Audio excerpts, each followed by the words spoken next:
Yo, what's good, you guys? It's your boy B Mahari here, representing MehariNation Sports Podcast. Welcome to episode 14 of Basketball Conversations on a very snowy day here in the city of Minneapolis, Minnesota. It's been snowing like crazy all day, man. But salute to the entire LDVC. Salute to the greater basketball community. We got a good episode once again for y'all today, man.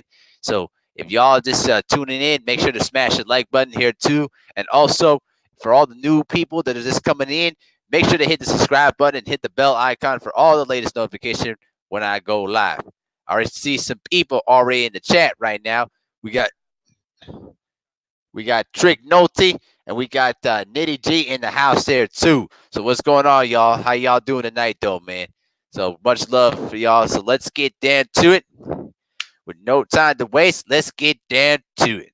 So I wanted to talk about, first of all, today I just want to give a nice performance of the week to Mr. Brandon Ingram of the New Orleans Pelicans. Salute to the man. Huge appreciation for this kid, man. You know, since he was traded from the Los Angeles Lakers, this guy has been having an all-star caliber season. He's been averaging 25 points per game. You know what I mean? And doing it while, Zion Williamson is recovering from the knee injury. I'm going to get into Zion Williamson in a few minutes here, okay? But I wanted to firstly say that it's been really refreshing to see Brandon Ingram now playing free without any pressure of LeBron James on him. And also, to top it all that, the man had a tremendous performance of 49 points against the Utah Jazz. This kid has been balling this year. You know what I mean? And also, with only exception of one bad game, I would say Lonzo Ball has been actually playing some good basketball too. It's been kind of refreshing to see, those two young studs, putting up some good numbers there. And it really illustrates to the point of, what if these young players could do for the Los Angeles Lakers right now? With the exception of Lonzo Ball, I'm talking about Josh Hart. I'm talking about Brandon Ingram, Julius Randle, okay, and Zubac. Can you imagine what those guys could do for the Lakers right now? They would be even a far better team than what they are right now. But it was really refreshing. It was really awesome to see Brandon Ingram, putting up these numbers, though, bro. And it's been really putting up an all-star caliber season. To be honest with you, I think he deserves to be a starter for the Western Conference this year, based on how he's been playing this year. I know LeBron's going to have heavy consideration. Obviously, he will. I'm sure he'll be the starter there too. But I would really put Brandon Ingram in that conversation as a starter because he's really been playing awesome basketball. Elias Saddam, what's going on, man? How you doing, though, guys? How you doing, though, man? And also, I forgot to mention, though, too, I also put in the PayPal link underneath the description box here, too. If you wanted to donate any value to the value of this channel, though, too, the PayPal link is in the description, inside the description box. But now, I wanted to get into also the anticipated debut of Zion Williamson. Now, it's been reported that Zion Williamson is nearly at 100% and ready to come back this year. Okay, and he's anticipated to return against the San Antonio Spurs next week on at least January the 28th. Okay, now this is going to be a very interesting debut for this kid because y'all know what this kid can do. In Duke. This guy is the most athletically gifted basketball player I think I've ever seen since LeBron James coming out of high school in 2003. But it's going to be interesting to see how, Zion Williamson, gets his legs underneath him after missing almost the entire third of the season with the knee injury.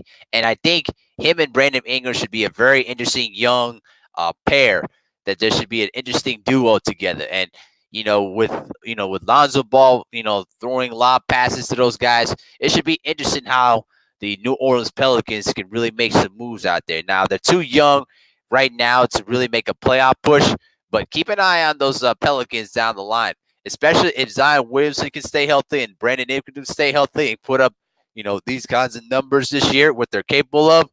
I'm telling you, y'all, New Orleans Pelicans got a bright future ahead of themselves, even though I prefer for them to get a different point guard than Lonzo Ball because, Lonzo Ball, he's going to have a long stretch where he's going to be totally inconsistent and he's just not going to play good basketball. So make sure we keep an eye on that, though, guys. But anyway, salute to Brandon Ingram. This week, he had a tremendous performance against the Utah Jazz, hitting jump shots, meaning mid-range three-point shots. I mean, this kid has been killing it this year. And really, it's really refreshing, to see him, performing that well. But going back to Zion Williamson, we all know what Zion Williamson can do on that basketball court. But my issue is going to be, how is he going to get his legs underneath him? Because he hasn't played hasn't played basketball since, going into rehab. And certainly he's missed a lot of time, lost a lot of time of the season. But if there's one guy that I would never ever question about it, is Zion Williamson. Okay. I still believe that when he's healthy, he's going to be the most physically dominating player in the NBA because he can do so many things. He blocks shots, he rebounds, he runs the floor, he can pass, and obviously he can dunk, he can finish at the rim. His jump shot still needs some improvement, but it's probably one of the only glaring weaknesses in his game. And also, can he slimmer down his body so that way that his knees can hold up during an 82-game regular season? Because carrying all that 285 on your shoulders is going to be very, very tricky to do so. But it's gonna be a huge nationally televised game against the San Antonio Spurs on ESPN, and I'm certainly going to be watching that game because with heavy interest. Because I said it before, even before he was drafted, I said that he's going to be he's going to be a superstar caliber player. You know what I'm saying? And I really think that if he can stay healthy in the long run, he should do major damage. So let me go ahead and check it out the chat real quick. Mr. 503 Lions in the house. And by the way, congratulations to 503 Lion. He just made he made 700 subscribers. You know what I mean? This guy's been doing his thing out in Texas with the Houston Harders, with Stay Ready Boxing TV, and Legendary Timecast though too, guys. So let's help him push to 1,000 subscribers though too, guys. You know what I'm saying? They've been putting in major work for the Houston hard hitters out there in Texas, for the boxing community too. So make sure we keep supporting their channels too, man. Making great work out there. Hey, Duke, what's going on, man? How you doing today, my brother? Welcome, welcome. So the next topic I wanted to discuss about, and I'm afraid, stay ready. You may want to close your ears on this. I'm warning you, bro. Melo's revenge against the Houston Rockets. Okay, so last Wednesday, the Portland Trailblazers traveled to face the Houston Rockets, and and Melo got some bit of a revenge on that night. Okay, they were able to defeat the Houston Rockets 117 to 107. Okay, so Melo scored 18 points in that game. He basically scored 18. He had 12 rebounds there, 2 and 34 minutes of work. And then the backcourt duo, Damian Lillard and CJ McCollum, combined for 49 points. Damian Lillard had 25 with 7 assists and 7 rebounds. CJ McCollum with 6 rebounds and 24 points in 38 minutes of play. So obviously, Russell Westbrook didn't really laid it into his guys, and also James Harden, was obviously hurt and he wasn't producing pretty well. So I will give him a little bit of slack on that. But I'm telling you, this is really what I'm talking about. What I keep telling y'all this. I keep telling y'all that the Houston Rockets, listen, stay ready. You may want to, I'm telling you, bro, I am no hater, but I'm telling you that the Rockets are not what you think they are. Okay? Listen, I respect James Harden's ability to, be a playmaker and can really create his own shot, but he does, listen, the bottom line is this. James Harden can be utilized in so many ways on the offensive end, and Mike D'Antoni is really not utilizing what James Harden could do. All this isolation, 7 to 8 dribbles to get your shot off, is not going to be good offense down the line, okay?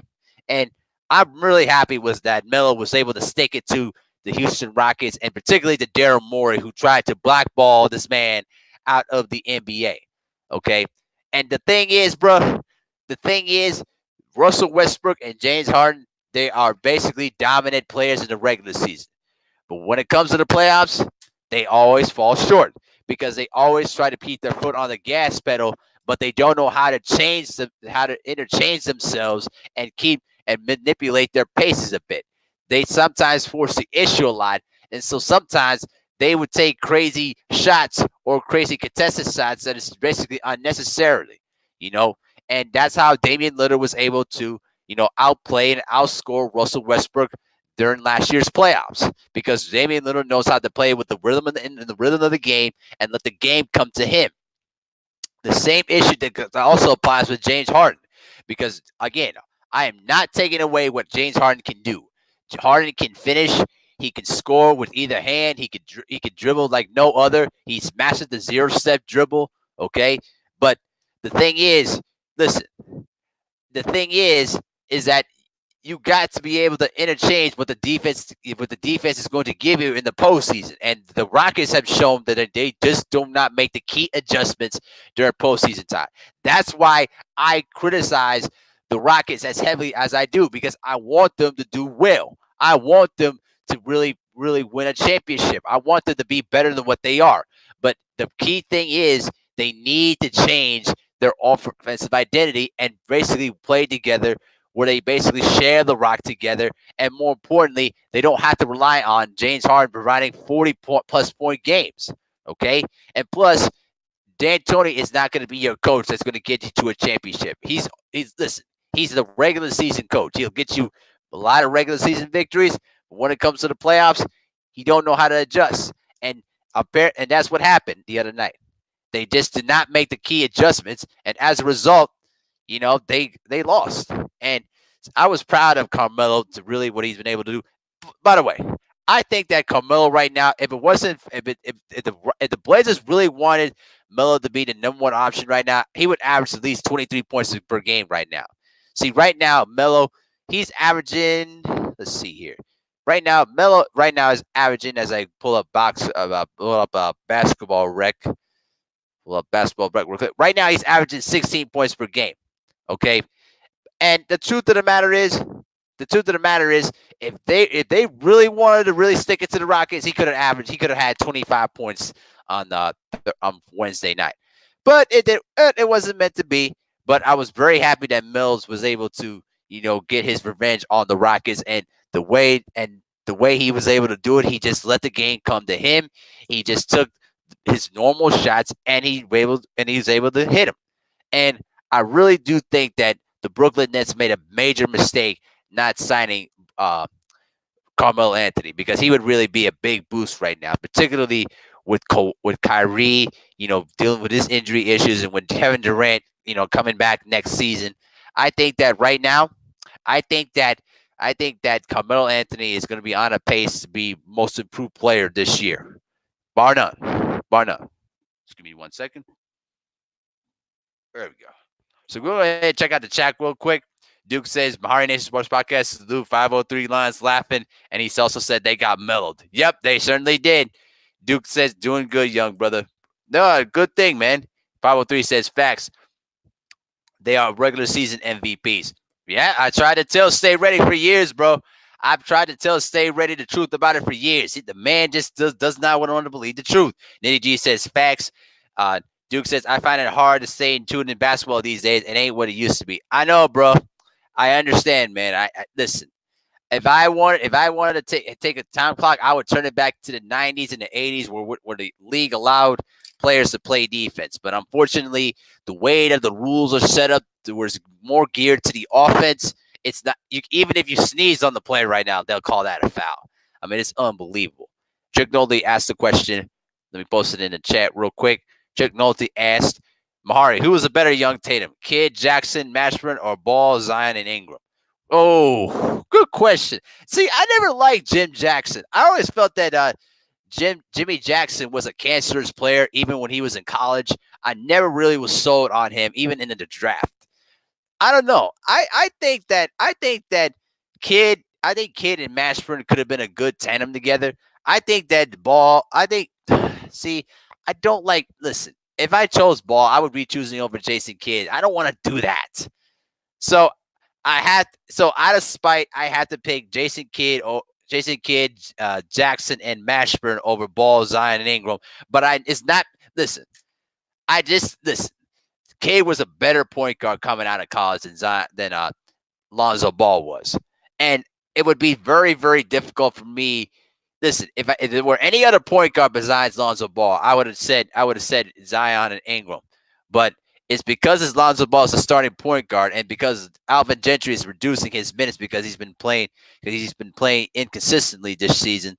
Then it would be a different. It's been basically it's kind of a different category, different game. So I had to go with Kidd, Jackson, and Mashburn because those guys can really put up points. What the problem was that, the problem I had with Dallas in that mid-'90s, particularly with those three teams, they didn't add veteran players that could have reeled in the three young guys and given them some guidance. You can't just put three young, talented players together and expect it to work out. You need to have veterans and also strong coaching to really mentor those young players, to really guide them. And the Mavericks fell short the first time around with those three guys. They could have been a really good tandem together. But they were lucky to have a second chance with Dirk Nowitzki and Steve Nash and Michael Finley, and they were able to make it work. And eventually they won a title, in 2011 with both Jason Kidd and Dirk Nowitzki as their main catalysts. You know what I mean? Bakari Kane says, salute, Mehari. Yeah, salute to you, my friend. Salute to you. So let's continue on the next subject in hand here. Now that we're done with the metal stuff here, now I'm going to talk about the trades that the Minnesota Timberwolves have been doing. See, this week, the Minnesota Timberwolves traded point guard Jeff Teague to the Atlanta Hawks for, if you want to ask, drum rolls, please. They traded for Trayvon Graham from the Atlanta Hawks. Okay, so I don't understand why they gave up that much less value to get rid of Jeff Teague. I think the Timberwolves pulled the trigger way too quickly on the Jeff Teague trade. I think that this is a sign right now that the Timberwolves right now are leaning towards a different direction, and because right now Andrew Wiggins is also on the trading block there too. Because Andrew Wiggins, I will give him credit. He's been playing very good basketball this season. You know what I mean? He's been averaging nearly 23 points per game. But I don't know what's been going on. Listen, the problem I have with Andrew Wiggins is that sometimes he gets into modes where he just doesn't put his foot on the gas pedal, and he just doesn't have that motor to keep himself going. I mean, he would have good stretches where he would have 2 or 3 games where he would average about at least 20 plus per game, and then he would have 3 or 4 games where he's averaging 10 points or less. And you look to yourself and like, dude, what is with you, bro? Like, why are you playing that inconsistently? And that's been driving a lot of Timberwolves fans crazy. Hey, Sierra F, how you doing? 89 TV, what's going on? Let me do the right thing here. There you go. So, listen, I'm just done with Andrew Wiggins. I've had some friends who are major Timberwolves fans that that been talking a lot of stuff about me, saying, "Listen, you got to support Andrew Wiggins. He's playing ball, bro." I gave up on Wiggins a long time ago, especially after the whole Jimmy Butler situation went down with Cat, and basically the Timberwolves giving Andrew Wiggins that big money contract. He has not produced. And so why should I give any sympathy for Andrew Wiggins, for a guy that is basically shows up, plays but doesn't play hard and then goes home? We've had to deal with that since he was drafted. And so, listen, I don't know any other team that could probably crack it if he gets traded. Listen, there've been kind of rumors that he might be going to Golden State too on the trading block for D'Angelo Russell. Now, listen. The bottom line is this. I think that the Timberwolves right now are trying to build something with Karl-Anthony Towns, but even now Karl-Anthony Towns is wanting to go too. So now, I think right now, I would look to try to trade Andrew Wiggins, but I would not pull the trigger immediately on him yet. Try to see what you can get more out of. If you're going to trade Andrew Wiggins, you got to get some good value out of it. If you trade for another mediocre player like a Trevor Graham again, then I'll just be shaking my head. And let me tell you this though too. Let me tell y'all this. I've had to deal with the same frustration, the same, anger when it comes to this team. Okay, because in 1996, I'm sure y'all OGs knows this. In 1996, the Minnesota Timberwolves drafted Ray Allen with their fifth pick. Okay. And then in the next pick, the Milwaukee Bucks drafted Stephon Marbury. Then Kevin McHale had the mindset to trade Ray Allen to the Bucks for Stephon Marbury. Horrible trade because Marbury only played 2 seasons. And when Garnett had his huge money deal in 1997, Marbury was so jealous of that he wanted out in Minnesota after the 98 season. Okay. And the bottom line is this. And another thing, back in 2009, and listen, I've already heard the stories about what Del Curry said about the Timberwolves telling them not to draft Steph Curry. I don't care. I was still drafting him anyway. But the Timberwolves had the audacity to draft 2 point guards. Ricky Rubio, who didn't show up for 2 years, and then bum ass Johnny Flynn from Syracuse University, who only had 1 good rookie year, averaging 13 points per game. And then after that, the injury bug came, and he was never the same player again. And it's just really frustrating how my Timberwolves continue to make these dumb picks and dumb signings every single time when we at least see a little bit of hope from the team, only to get it smacked in the face just like that. JMJ2121 was good, my friend. How you doing? He says, what's good, Mehari? Live chat was good. Man, we just talking. We just shooting the stuff on a Friday evening, man. Duke said, what is Wiggins averaging currently? Right now, he's averaging at least 22.8 points per game, but I just say he's averaging 23 points per game if you really want to put it that way. So right now, the way I look at it is the Timberwolves right now are looking to try to, probably hit the reset button and probably just try to get some good trades out of their 2 young players. But if they're going to keep them, you're going to have to really bring in some key acquisitions to try to really make this thing work. Okay? If you have to trade one of those 2 players, I would trade Wiggins for Cat, because Cat is your guy that you're going to need down the line. So that is what it is, though. And JFJ2121 says, the same Timberwolves that took Rick Mahorn from Detroit. Well, yeah, that's true. Certainly true. But that was during the expansion draft. And the Pistons can only protect about at least 10 players. And the story was that James Edwards was going to be the guy to basically not be one of those players protected. It was supposed to be Rick Mahorn. But GM Jack McCloskey had a change of heart, and he let Rick Mahorn walk. Actually, not say Rick Mahorn walk. He let Rick Mahorn fell in line to the expansion draft. And when Rick Mahorn got drafted to Minnesota, he didn't want to go. Of course he didn't want to go. And then he got traded to Philadelphia after that. Chick Nolte also asked a question. The question has never been asked. Why is it that Michael Jordan's 2 sons didn't make it in the NBA? Would you think with those super genetics they would? Can you shed some light on that? Trick Nolte's got the best questions though, bro. I gotta give you credit, Chick Nolte. You always come up with some really good questions, bro. Really good questions. So I would put it like this. Would you think those 2 students they would? I don't know, bro. I mean, there's a certain listen. You could be the son of a great player, but sometimes you may not have the super athletic abilities or just this natural skill set to be a great, to be what your player was. Michael Jordan was blessed to have those super athletic abilities, and sometimes in life, the genetic lottery doesn't always work in your favor too, and that applies even with your kids as well. You know what I'm saying? I will tell you this though too. I think Shaq's son is going to be a really big problem in this league, though, too. That kid's big. Okay, so that's my answer to that, though, bro. But and I don't think. And listen, I think his sons were basically undersized too, and really just didn't have the key skill sets to really make themselves NBA worthy. So it's not enough that you have the Jordan name, but you also got to have the skill to back it up because you're basically holding on the Jordan name. And, this is, I don't think, in his case, this didn't live up to that. That's all pretty much I could tell you. JMJ2121 says supplemental draft. Okay, supplemental draft. Thank you. I thought it was expansion draft, though, in 89, but, it is what it is.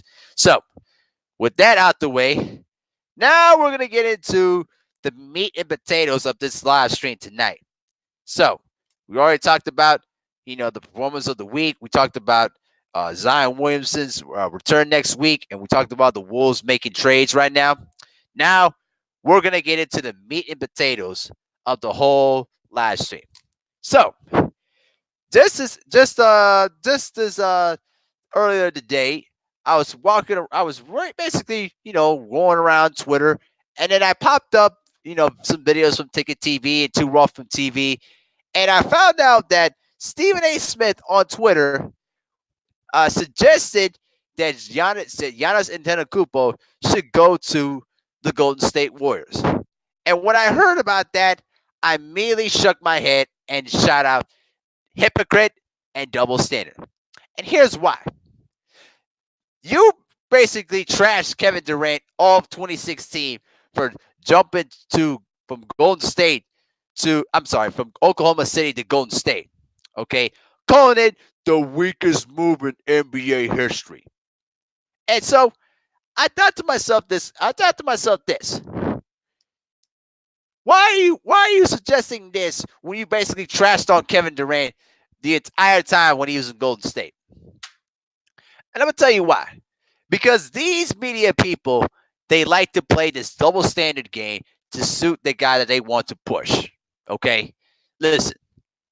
They want Giannis to go to Golden State to try to block any opportunity for Kevin Durant and Kawhi Leonard to win any more championships. Because, listen. The bottom line is this. The bottom line is Kawhi Leonard won the championship, but it wasn't in LA. They wanted Kawhi to go with the Los Angeles Lakers. And when they didn't do that, you see how ESPN and Fox Sports basically changed their tunes when it comes to Kawhi Leonard, particularly from Chris Broussard, Nick Wright, Shannon Sharp, Stephen A. Smith, and Matt Kellerman. You notice how their language changed? Yeah, it's a complete hypocrisy, man. Real talk. 89 TV says Stephen Smith's wagging hairline, shaking my head. Agreed, bro. I'll get to your question at Trick Nolte in just a second. JMJ 2021 says Stephen A. Smith is a Durant hater and Charles Barkley too. Yeah, exactly, bro. And here's another thing that people forget about. Remember, LeBron James did the exact same thing in 2010. Okay? Because remember, the Miami Heat were already a playoff team. They were 47-35. Dwayne Wade was fifth in the NBA in scoring, and he was basically finished fifth in MVP voting for that same season. Okay? And then all of a sudden, boom, LeBron James says, I'm going to take my talents to South Beach. And what happened after that? The media eviscerated him. But I like how now, years later, people are saying, LeBron had to make that move because he wasn't getting any help in Cleveland, which is a load of crap. Okay? Listen, you can't play these double standard games and not expect any backlash from people that actually know their basketball stuff like myself. Okay? 89 says, he was Bucks and dances, so nothing surprised me. Yeah. I agree with that. As well. No argument for me. But my point is, why is it that you want to see Steph Curry and Klay Thompson get all this help? All right, listen. Steph Curry is a two-time MVP and carried the Golden State Warriors to their first championship pretty much on his back with also the help of Klay Thompson and Andre Iguodala. So why is it that now you want to see Giannis go to Golden State? Get out of here, bro. It's a complete double standard, okay? Giannis should not go anywhere. He should stay in Milwaukee because he's got a really great opportunity to win a championship in Milwaukee. You got Chris Middleton, who's still a very good player. You got Georgia, who's playing at his best peak right now. Okay, Wes Matthews is playing his role very, very well as a defensive stopper and a three-point shooter. Both the Lopez brothers have been balling. Okay, and it's been working out perfectively. Okay, and I think they're going to be one of the favorites to come out of the East.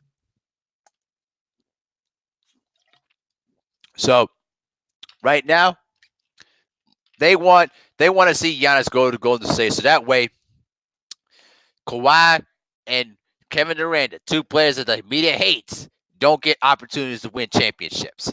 And it's really, really disgusting how these media people can play these double standard games and think that they can get away with it.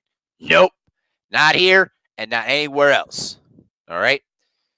GMT 2121 said, didn't say nothing about when Carmelo and Gary Payton going to the Lakers. That's right. Yep. And I love how they try to play. Oh, they were basically they were at around over the age of 30. Still don't matter, bro. They were still a super team. Okay. Chick Nolte says, there's an old saying, a man who wears a cheap suit is the biggest hater. Stephen A. Smith wears the cheap looking suits, or he's just me. Oh, Jesus, Chick Nolte, my man. You got some of the funniest quotes, and you got some of the funniest lines, bro. You are just the man. You are the man, bro. Oh, boy. But yeah, bro, I just found it to be very, very laughable and just keep shaking my head because these double standards just drive me absolutely crazy. Bakari King's also laughing his behind off of what Chick Nolte said too. Yeah, bro, that was hilarious. But yeah, listen, there's no way. Listen, Giannis is a man that runs to his own beat. Okay, he's the type of guy that doesn't want to join up, superstar teams. Okay, he wants to do things his way, and I respect that about it. I respect the guys like the Giannis's that want to, stay with their teams and try to make things work.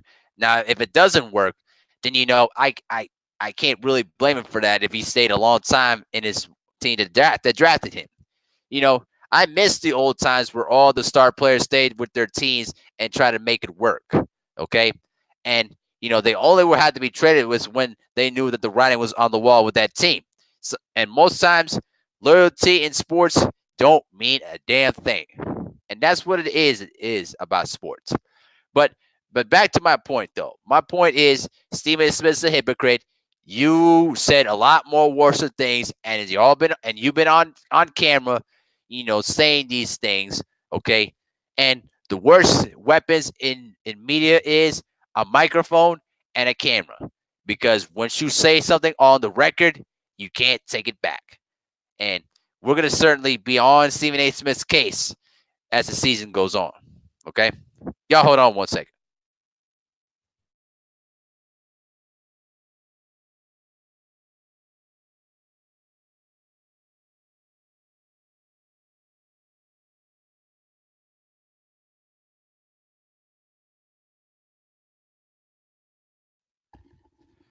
Okay, y'all, I'm back. Okay. So 89 TV says Giannis is gonna do what's best for him. He wants that title. Absolutely. Bakari King said this new generation don't want to compete in this soft ass era of basketball. It's sickening to watch. I absolutely agree, bro. Even myself included.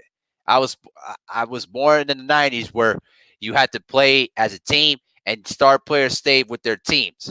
And unfortunately, a lot of these players are basically a lot of them are self entitled type of people, and I really hate that. So let's move on from that. Now, I want to talk about Charles Barkley, basically laying into Draymond Green during on Inside the NBA. Now, isn't it beautiful how days could really change over the course of a year?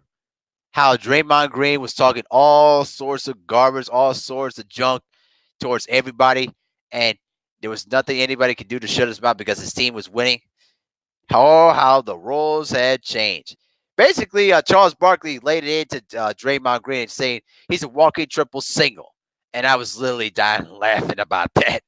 And just to make sure, these two guys have had history with each other. Going back to when Charles Barkley said that I'm gonna go walk up to him and slap him. And Draymond Green pulled up and said, "Where are you? Let's do it then." And Barkley didn't want to get into that kind of confrontation. He kind of was just dismissive.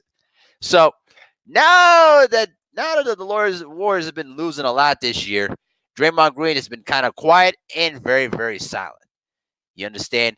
And this really goes back to the incident back in Los Angeles where Draymond Green basically thrashed at Kevin Durant. Basically say, we don't want you. We don't need you. We will win without you. Now that Kevin Durant's gone, Clay's gone, Steph's gone, now you're by yourself. Oh, man. Now you want to be humble and you want people to have sympathy for you. No, bro. You don't get no sympathy from me or any other fans that wanted to see you like this. You understand? Because you decided to talk all that garbage for a long time and you had talent around you. But now that you don't have anything, you don't have nothing around you now you want to be all humble, you want to be all respectful and things of that sort. I love how Draymond Green, tries to play this nice guy fiddle now. And the dude has never averaged double figures throughout his career. Okay? And so, Draymond Green, you get what you deserve, pal. And the bottom line is, Draymond Green is a fake tough guy. He don't want no smoke with anybody that's willing to challenge him. Okay? Okay? And let me see, check out the chat real quick. A9 TV says, I know this. Draymond Green wants no part of the Diesel. Yeah, because the Diesel will put him on shot in the pool and will tear him apart like JaVale McGee. Trust me, that's a fact. Bakari King says Draymond ain't do nothing but run his mouth and try that crowd with a Ben Wallace or a Charles Oakley. Yeah, listen. Draymond Green would get destroyed in the 80s and the 90s. There were guys back then where you didn't want any parts with. I know one guy that you did not want to mess with back then. It was a little guard from the San Antonio Spurs, and a lot of new fans, a lot of new players don't know about. His name was Alvin Robertson. Y'all OGs remember him? Oh yeah. This was one of the best defensive guards in the game during the 80s and early 90s. But he was a bad dude. If you got into a fight with Alvin Robertson, good luck. Because Alvin Robertson was the one dude you did not want to mess with back in the day. Okay?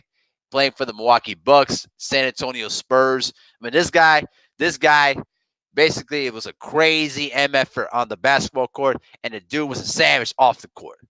So, I'm sure y'all remember that dude. Okay, and if Alvin Robertson would be playing in this era right now, I'm telling you, Draymond Green would have basically walked away and probably backed up real quick if the side of Alvin Robertson. Okay, Charles Oakley, absolutely though, bro. Charles Oakley would want all the smoke with Draymond Green because Charles Oakley's no joke. Literally, I remember the story during the 99 lockout where he literally ran up to Charles Barkley and smacked him in the face. Okay? Charles Oakley didn't, and he also smacked, Tyrone Hill in the face over a gambling debt and Jeff McGinnis in the face. Draymond Green, he has no idea what things were like back in the day. And the fact is, though, bro, Draymond Green knew what he was getting himself into when he's talking all that garbage last season. And now, look what's happened now. Now you want to be all humble, want to be all respectful and things of that sort. I promise you this. When the Warriors decide to make some moves, I'm sure the one thing that's going to be on the list is how can we move Draymond Green with this huge contract that we basically booked him for. $100 million. This is your $100 million man, and he's averaging a triple single. No,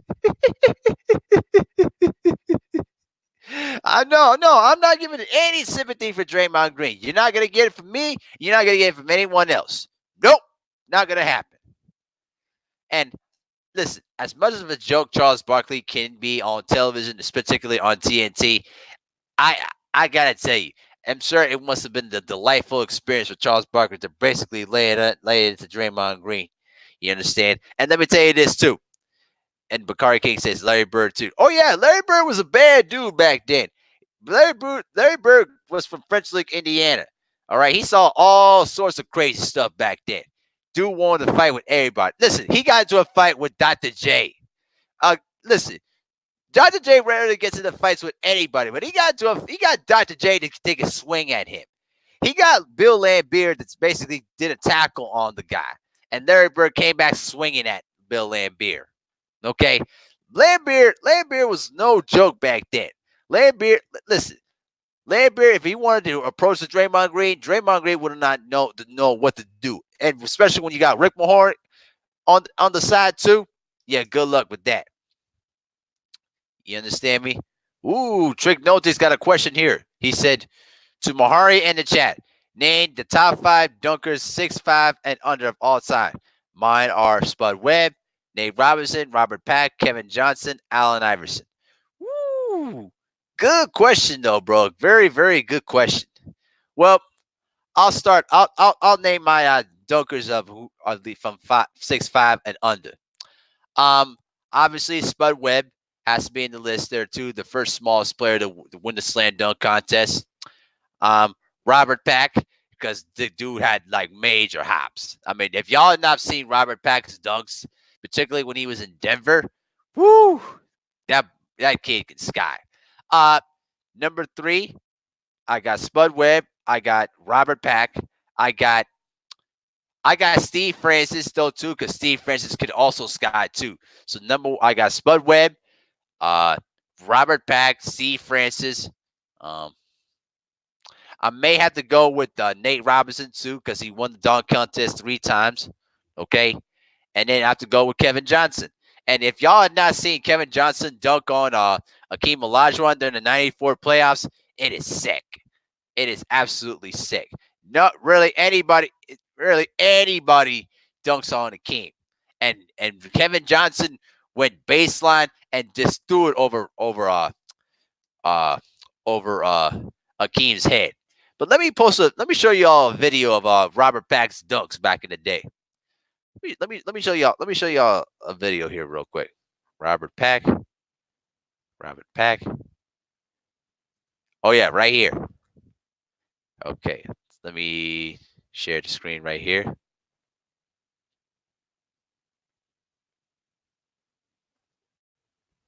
Okay. All right, check this out. Okay, this is during the 1984 NBA playoffs when the 8-seeded Nuggets take on the number 1 seeded Sonics. This is Robert Pack with the ball right here. Watch this. Boo! Yeah, bro. He went sky high on that dunk, though, y'all. So let me show you again. Here's another angle right here. Let me show y'all again. Check this out. Skating through the defense. Here comes Kemp. Boom! Yeah, y'all. I'm telling y'all. Robert Pack used to sky over people back then. Dude, that dude used to mash on everybody, bro. It was amazing. Okay? So, I would say this, though, too. I would say those are my top 5 dunks at 6'5" and under of all time, in my opinion, at least. Now, let me get into the last subject of the day, and boy, did I was ready to save this subject for the whole day. And if you all did not see my video and see my little article on the description box there too, you missed out a major treat. Okay, now it was becoming my attention this morning that it's an article ran by ESPN came out. Now let me pull this out real quick. Let me pull this out.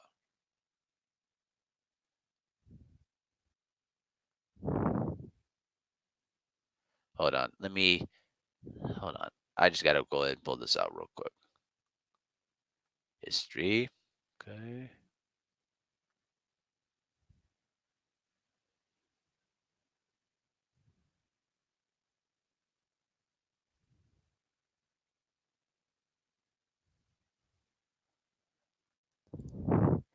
There you go.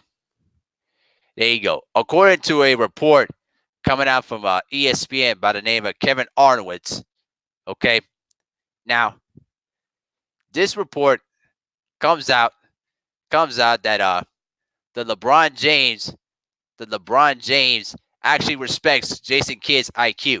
So according to this report from ESPN, two sources came out that said that LeBron James believes that Kidd is the only person alive who sees the game of basketball with his level of clarity. When I immediately heard about this, I immediately said, oh no, here we go again. You know why? Because we're seeing the same pattern that happened back in Miami and that what happened in Cleveland as well. Okay? Now listen. Kidd is one of the all-time greatest point guards in the game. Listen, everybody in the chat knows his accomplishments. Okay? But right now the Lakers are 33-8 and they're the best team in the Western Conference right now. Hey, Brooklyn Style Boxing, what's going on, brother? How you doing? Now, why is this brought up again? I'm gonna tell you why.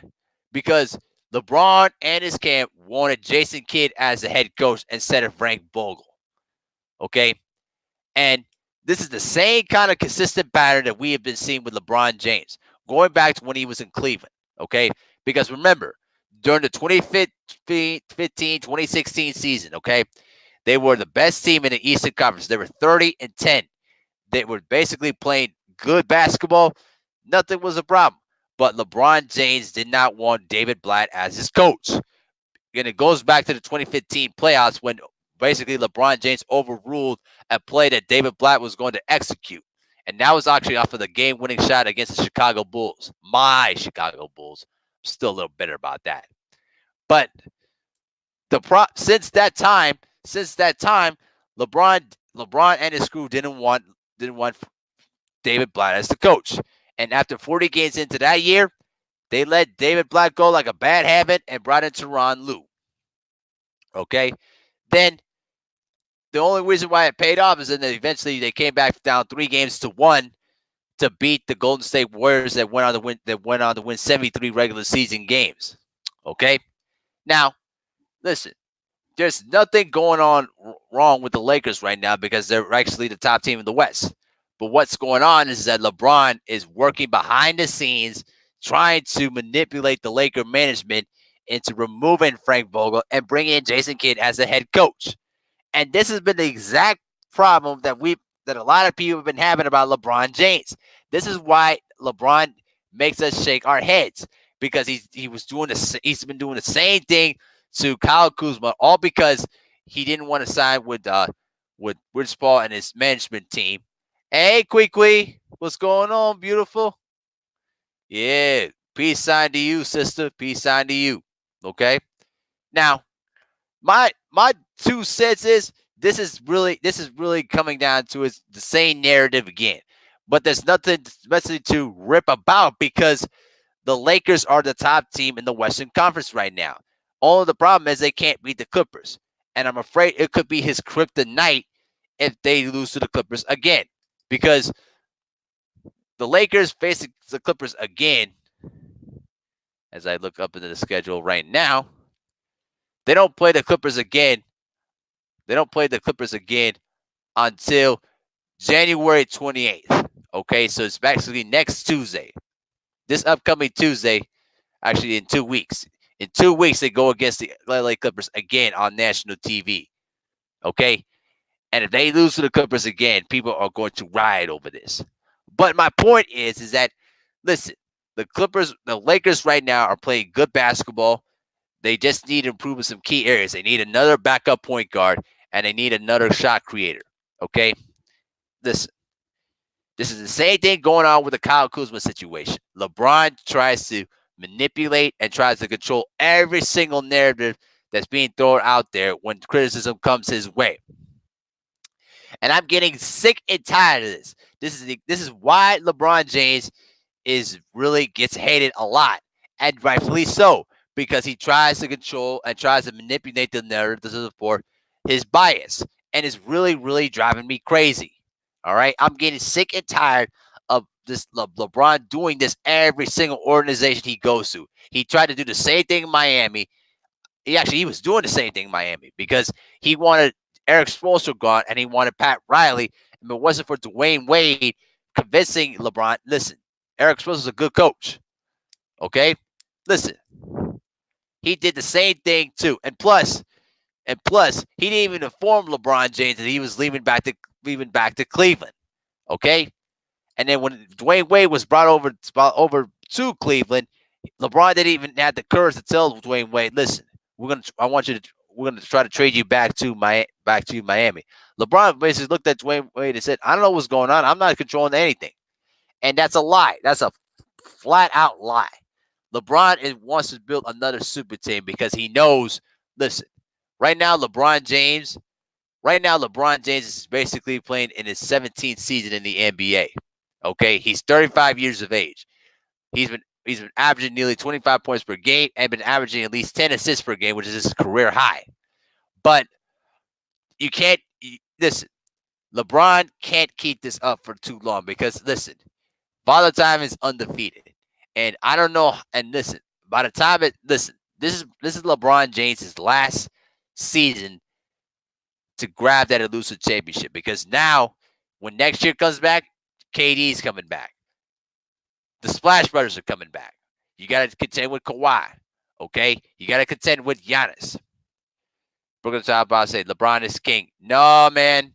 Your boy LeBron, man, he's been doing a lot of crazy stuff behind the scenes. I'm getting into that, bro. And now he wants to come in here and try to, change the head coaching position again. I mean, listen, Jason Kidd, despite how great he was as a point guard, he has not had good reviews as a head coach. He only spent one season in Brooklyn, 4 seasons in Milwaukee, made it to the playoffs at least twice, actually 3 times, and only won 1 playoff series. So I don't know why, Jason Kidd is basically in the mix for the head coaching thing. Listen, if you wanted it, Jason Kidd, why not just hire him again as head coach? But the management team knew that, I should say the Lakers knew that the kid had a baggage of a reputation going back when he was in Milwaukee. So that's why they didn't hire him as a head coach. They wanted to bring him in as an assistant coach and then bring Vogel in. Okay? Bakari King says LeBron's a great player, but he's not an alpha male. Nobody fears him like they do Michael Jordan. I agree with that. Certainly do agree with that. But again, this is how the narrative starts. And don't be surprised if all the media outlets start to pick up on this story, okay, and basically try to get Frank Vogel out of Los Angeles. And don't forget, they did the exact same thing when David Blatt was being ran out of Cleveland, despite the fact that they had the best record in the Eastern Conference that year when they won the NBA championship. Okay, so be on the lookout as both ESPN and Fox Sports try to play favoritism for LeBron James. Okay, and it really drives me insane every single time LeBron James does these things because he doesn't need to do that. He's a great player in of himself. You got enough pieces around you. Why you need to change anything on your team? LeBron's a great player, but when it comes to making basketball business decisions, he's not really intelligent with that. Okay. 89 TV says, pray for my Atlanta Hawks. The season is disappointing. Well, hey, at least you got Trae Young that you can lean forward to. He's been balling out this year. Back, Bakari said in a couple of years, my Mavs would be back in playoff contention. Oh, yeah. Especially with how the way Luka Doncic has been playing this year. I'm telling you. Here's the scary part. I'd be fearful of the Dallas Mavericks the next few seasons. Specifically when Kristaps Porzingis gets healthy again. You pair him up with Luka Doncic. Woo-hoo-hoo-hoo. Boy, the damage those two guys will do together. I'd be very, very scared of that. Really, really scared of that. So that's just my 2 cents on the whole LeBron, coaching situation again. And look, There's no reason to change anything right now. Unless if they're losing consecutive games, then yes. But don't forget, if the Lakers wanted to get rid of the head coach, they can get rid of him real quick. Because remember, when the Lakers won the title back in 1980, the Lakers at that time in 82, listen, they were 7-11 right now. And then Magic Johnson flat out said to the media, listen, I want Paul Westhead gone. At least I can say with what Magic did, he went up straight to the media. Listen, I want Paul Westhead gone. And what did Dr. Buss do? He fired Paul Westhead and brought in Pat Riley, and the rest was history. Okay, LeBron is a passive-aggressive person. I mean, he does these little things behind the scenes that sometimes is left to be desired. If he were just be a man about it and just confront the players about what's going on, then maybe he could have some bit of respect, even though he would still be receiving the same kind of criticism. Okay. The bottom line is this. The Lakers don't need to change anything right now. You're basically bringing unnecessary attention to yourself, and it's going to come back to bite you in the backside if you don't get out of the first round of the playoffs. If you don't get to the championship this season, it's pretty much over for you. You understand?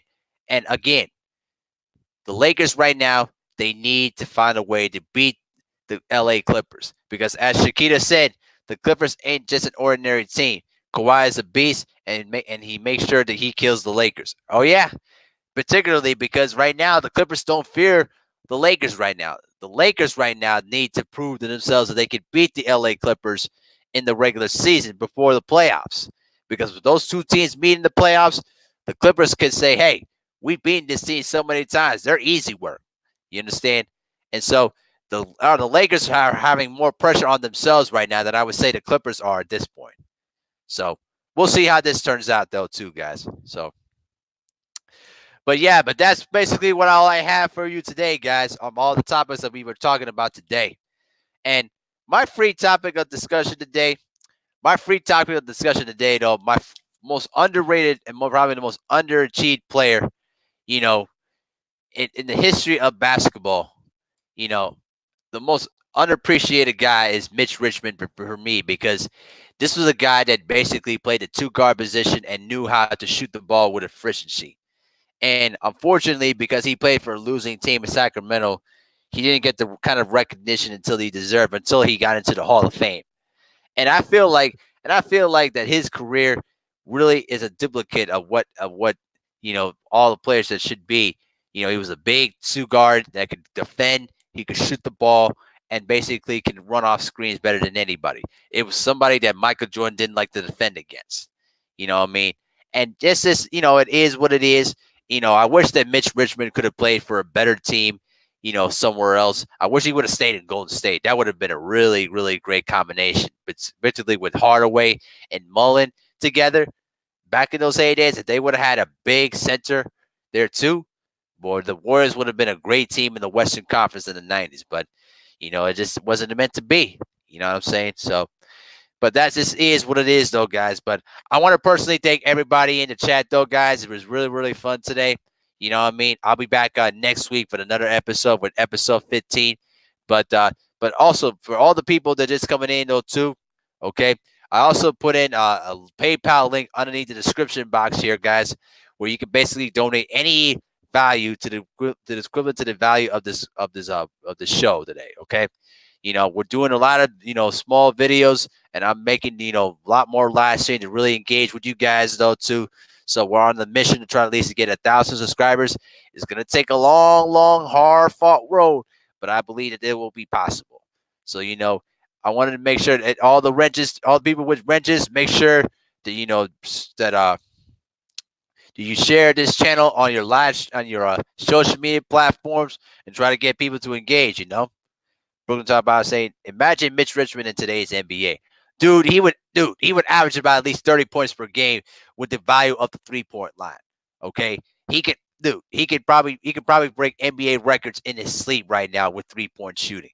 Nobody would know who Steph Curry is, and I don't even know that many young fans right now don't even know who Mitch Richmond is. He's basically the Superman version of Klay Thompson, but better, because Richmond was a better defender. He's a better shooter, okay, and can create his shot off the dribble too. You know what I mean? So, he's basically what Klay Thompson is, but way better. Okay, so it is what it is, though, guys. But I'm gonna go ahead and just shut it down for the night, though, guys. But it's been really been fun, chopping up basketball with you guys, though, too. So I'm gonna continue to watch these games and give you guys some of my live feedback or any of the news that's coming out here that comes out in the world of NBA basketball too. But it's been really fun tonight. Make sure to smash the like button on the way out, though, too, guys. This has been Abil Mehari, representing MehariNation Sports Podcast for episode 14 of Basketball Conversations. Salute to the entire LDBC. And also, tomorrow at 3 p.m. Central Time, we're going to have a special discussion about the free speech issue in the comparison between the NFL and the NBA. It will be 3 p.m. Central Time. Make sure y'all don't miss it, though, too, guys. So y'all have a great night, you guys. Stay out of trouble. Enjoy your families. And also for anyone that's living through the snow right now like I am, just stay home, stay warm, and be careful where you drive out there. Have a good night, guys.